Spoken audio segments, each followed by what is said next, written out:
So in this study, in this video, by the way, you can see Ekman describing how they manipulated the faces to systematically measure these components. But what Ekman and Friesen did in 1978 is they took faces such as these and surveyed different cultures. They gave them all the same faces, and they also gave them a list of emotion words to match with the facial expression. So, if there was a face like number 1 here, a happy face, they wanted to see if someone could properly label that face, or if there was consistency in labeling it across cultures. Typically what they found was that across cultures, the facial recognition was matched quite frequently. So, meaning people in different cultural groups were able to match the faces, or I shouldn't say were able, consistently match the faces in similar amounts of time. So someone in China would match a face as happy in a percentage that was large, and could be compared to the North American people. Maybe they matched the happy one the same a certain amount of time. So comparing those numbers, how they similarly identified the emotions. This was the idea that there are universally recognized emotional facial expressions. So this idea was supported in that people of different cultures reacted similarly to different faces. But there were varied recognition rates. So there were some instances where people were not able to recognize the faces. And this was obviously enough to the point where Ekman was like, well, what could be the difference in this study? Why can't people recognize these faces? Right, the matching was easy, but recognizing it was another task. And there's an idea that there was differences in display rules, and maybe this affected how people perceive the faces. For example, oh, here we go. I found it on page 3 of this section, if you print it out like me. Display rules are just the idea that different cultures have different ways to display their emotions with the face. So sometimes people have different ways of shaking their head that can mean different things. The example used in our text is that in India, there is a sign where someone bites their tongue. In biting their tongue, this conveys embarrassment. Now, in the United States, us biting our tongue doesn't really carry a value that's consistent across our culture. So that's kind of looking at the differences in how we display our emotions. So even though a lot of people were able to match the picture with the correct emotion, there were a lot of people who weren't able to recognize different emotions, if that makes sense.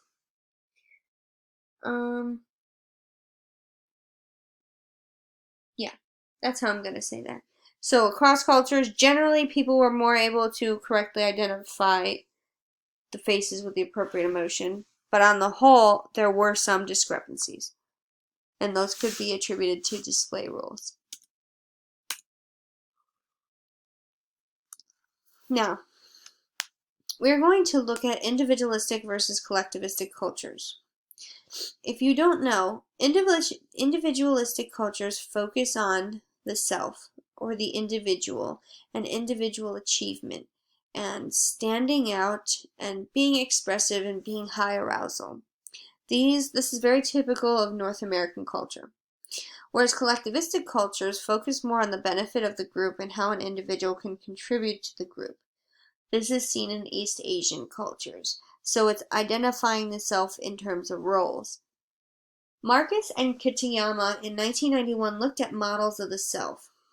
So, they found that typically North American people had an independent model of the self.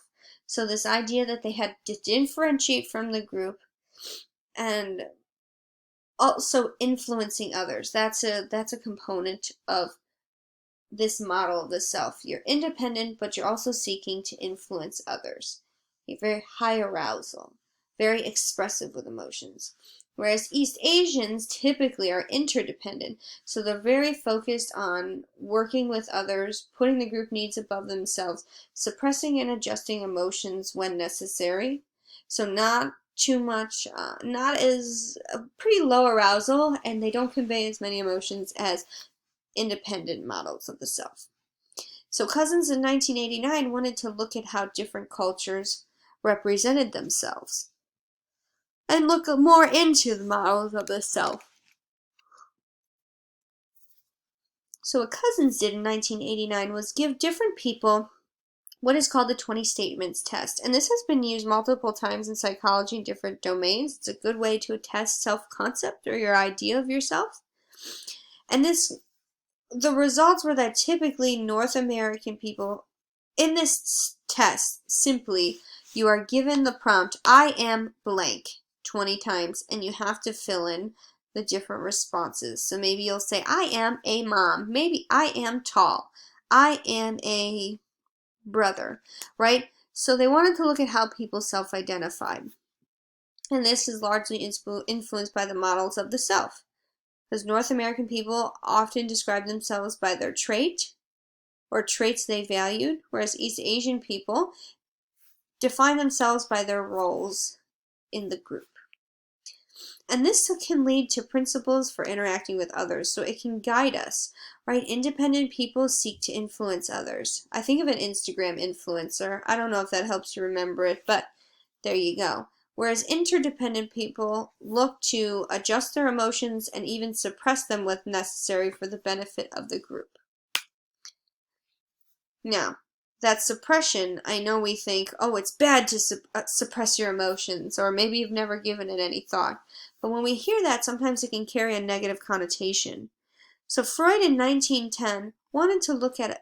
It said that emotional suppression and repression impair psychological functioning. Now, this is true of independent models of the self, or North Americans, because our culture values expressing emotions, right? Having high arousal, influencing others.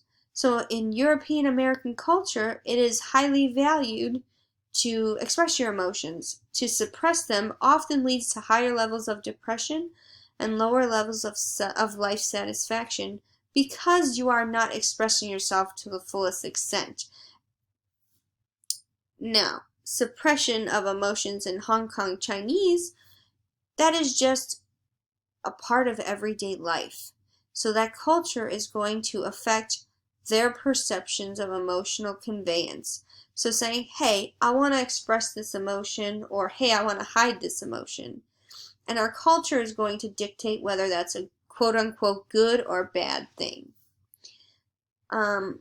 Typically what we find is that in relation to depression, European Americans are more likely to be depressed with muted emotional responses, whereas East Asian Americans are the opposite.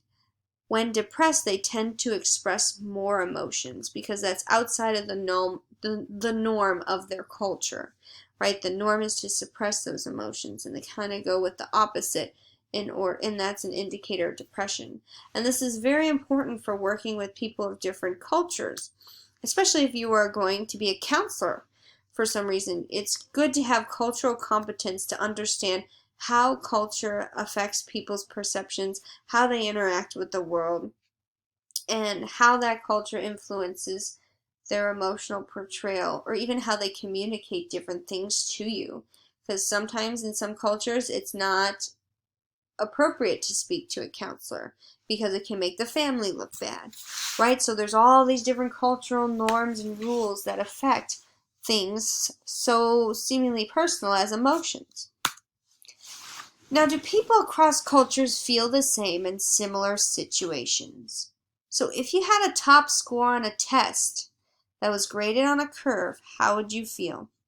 Well, if you don't know what this means, that means that y'all took a test and you scored the best. Maybe you didn't get 100%, but everyone else kind of did so poorly that yours was the top grade and you're going to be used as the 100%, so to speak. So how would you feel?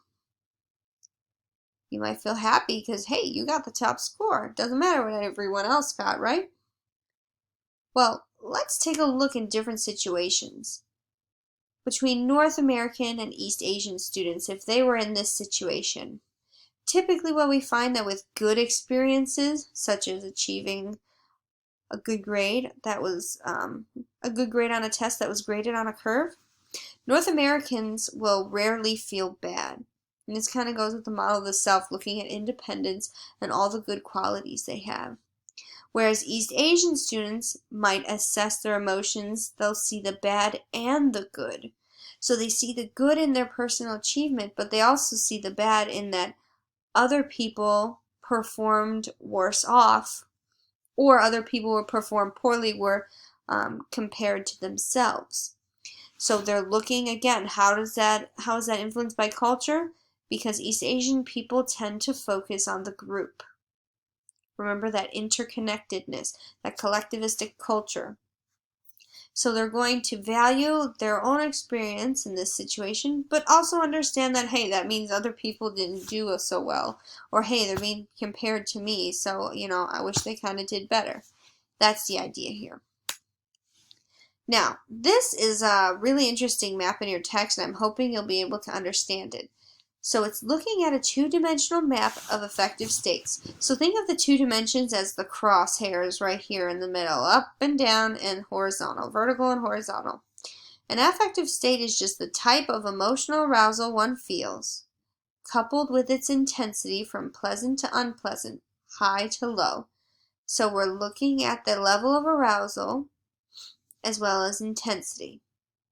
So if you see on this vertical measure, you see high arousal and low arousal. In this horizontal measure, we're looking at levels of unpleasantness to pleasantness and all the different variances in between, which are really interesting if you get a chance to look at them. For example, high arousal and pleasant. This is what happens when someone is enthusiastic, elated, excited, euphoric. Those are the different emotions we associate with being at a level of high arousal stimulation with pleasant experiences. Now, if we looked at low arousal, unpleasant, this spectrum could be independent selves, for example, because typically independent selves look for high arousal and pleasantness. While on the opposite end of the spectrum, low arousal and unpleasantness, someone may feel dull, sleepy, sluggish, maybe even lead to depression. So kind of review this little chart. It's pretty interesting in how we measure affective states on these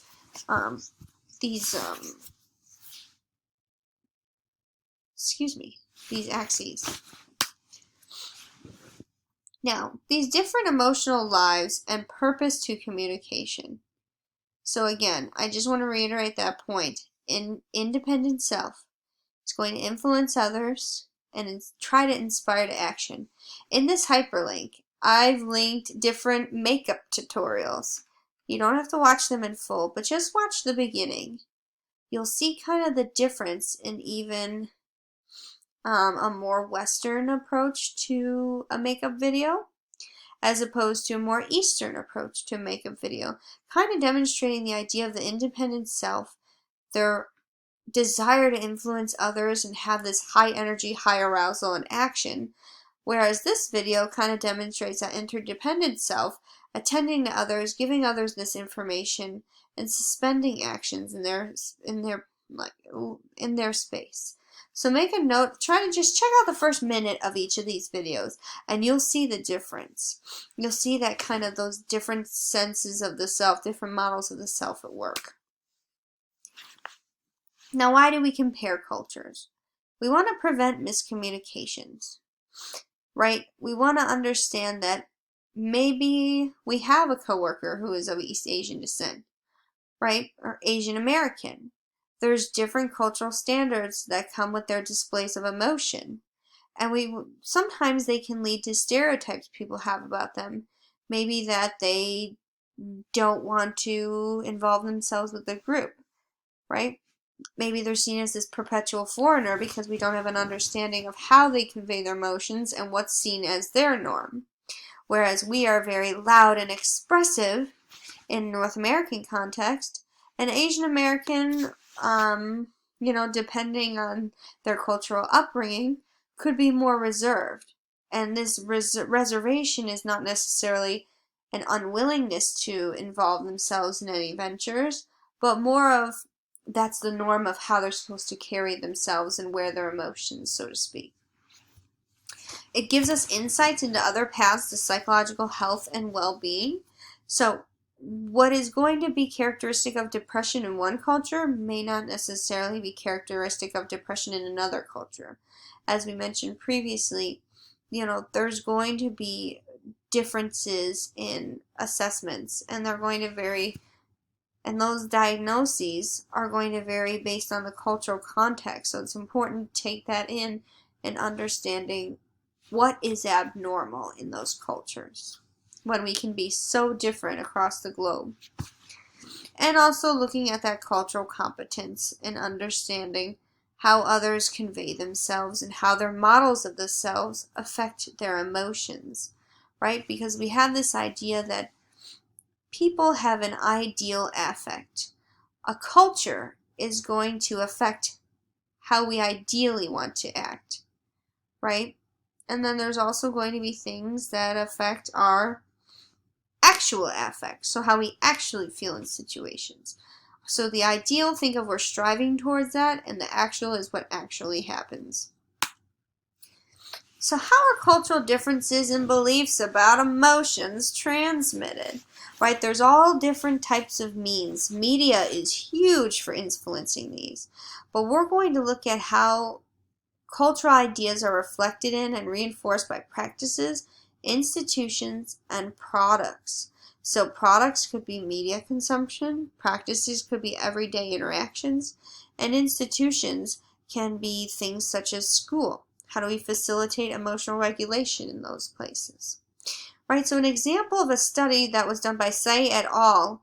In 2007 looked at children's storybooks, and they wanted to see if we could influence children's beliefs about emotions through the stories that they read. So in the US, children were given more exciting and less calm content than children in Taiwan. So they really wanted, that's typically what we've seen on the bookshelves. So students in the US who are looking for books typically see a lot more smiley faces, a lot more high energy type activities in the book as opposed to Taiwan. So these researchers wanted to see how the story could influence emotional values. So one group of students was read a story about something high energy with high arousal, very much following with that idea of the independent self. Whereas the other group was read a story about a low arousal state, something a little more casual and low-key. And this result found that whatever story the children read, it influenced their emotional values. Also, the link is here if you want to read it. Not only did it influence the children's emotional values, or what they thought were, the ideal affect, what they should strive to achieve in terms of their emotional presentation, but this story also influenced their toy choice.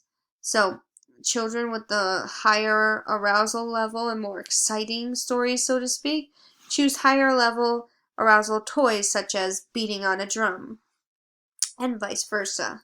So it's very interesting to see how cultural products and tools can kind of affect our perceptions or affect how we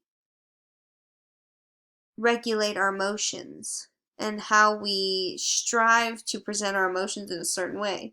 So that's why this week we're going to talk about emotional regulation in terms of the media we consume with our pop culture excitement.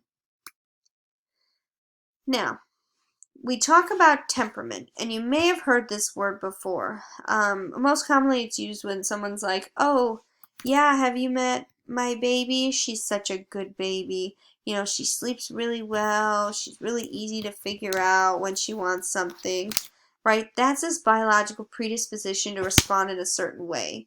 Like a mood, it's pretty consistent across a variety of areas.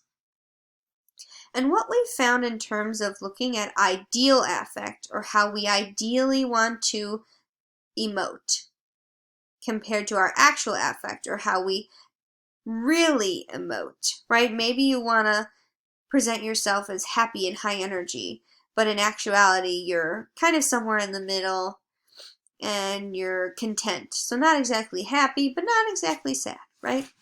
Well, cultural factors. So think about that storybook. Think about our cultural norms. Those are going to affect how we formulate our ideal affect.